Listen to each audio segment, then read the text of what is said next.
Welcome to the Daily Intelligence Brief from IntelStor for the 16th of May, 2025. In today's top renewable energy news, the Australian arm of French power utility ENGIE has boosted its corporate credit facility to $700 million. The company says it needs more funds to grow its development pipeline in Australia. ENGIE Australia has refinanced its existing debt arrangements from the previous $480 million.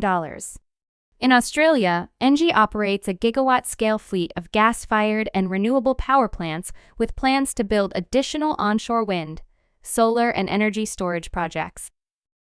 Argentina has reached 7.1 gigawatts of installed renewable capacity in the wholesale electricity market. A total of 463 megawatts were added in the first quarter this year. Participation of the renewable energy term market already accounts for 45% of wind energy capacity and 39% of solar power capacity. In Brazil, at least 103 offshore wind projects await licensing from the Brazilian Institute of the Environment and Renewable Natural Resources. This represents a total estimated power of 244.6 gigawatts. This amount is greater than all the electricity generated in Brazil today. According to a new social mapping of small-scale fishing in the coastal zone of Ceará, fishers operate over a vast area of more than 37,000 square kilometers. Offshore wind farms have already taken over 17,000 square kilometers of that same area. In Ceará state, small-scale fishers who use unmotorized sail rafts fear they could be severely impacted by the more than 4,300 offshore wind turbines to be installed within 35 kilometers from shore.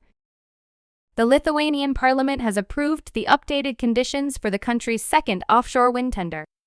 The tender was launched last year, but paused in January so the government could re-evaluate the conditions. Following the final approval of the amendments, the procedure for indexing the transaction price won in the tender has been changed. The price is indexed for 8 years from the date of confirmation of the winner of the tender. After more than a year's absence, Siemens Gamesa relaunched its 4.x wind turbine platform in early September. However, customers have not exactly been lining up to buy turbines again.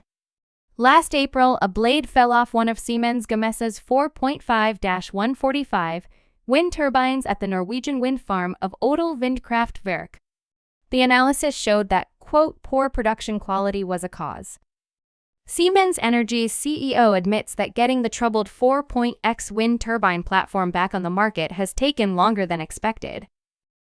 You can learn more about all of IntelStor's market and sales intelligence offerings at www.intelstor.com and subscribe to our channel today.